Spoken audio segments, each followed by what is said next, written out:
ভয়ঙ্কর তুষারপাতের কবলে পড়লাম। চারদিকে শুধু ধুধু সাদা। আজ বৃহস্পতিবার, ঘড়ির কাঁটায় সন্ধ্যে 6টা। ক্যালগারির টেম্পারেচারে এটা একটা বিরলতম দিন। 1 ঘন্টার মধ্যে 20 ডিগ্রি টেম্পারেচারের ডিফারেন্স হয়েছে। মানে সকালবেলা যে টেম্পারেচার ছিল +10, এখন এটা -10 হয়ে গিয়েছে। আজ গিয়েছিলাম বরের অফিসের কাছে, সেখানে তার সঙ্গে দেখা হওয়ার পর আমরা গেলাম শিনুক মলে। কেন গিয়েছিলাম? আজকে ক্যানাডায় কান ফুটো করে প্রথমবার। এখানে ফ্রিতে কান ফুটো করে। কীভাবে করে?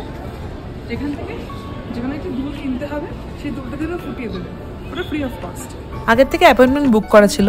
তারপরে এখানে আপনাকে এসে এতগুলো বন্ডে সাইন করতে হবে যেন মনে হয় একটা বড় অপারেশন হচ্ছে। ওতেই অর্ধেক ভয় আপনি কাবু হয়ে যাবেন।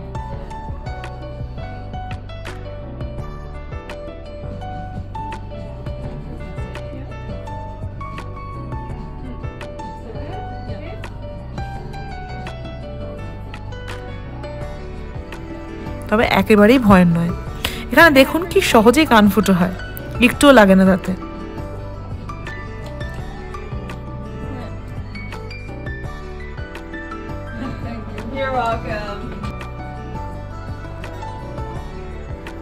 তারপর 2 কাপ কফি খেয়ে কিছু স্কিন কেয়ারের প্রোডাক্ট কিনে বাড়ি ফিরলাম। ক্যানাডা স্নোফল চলবে, যেমন আজকের মতো শেষ হবে না।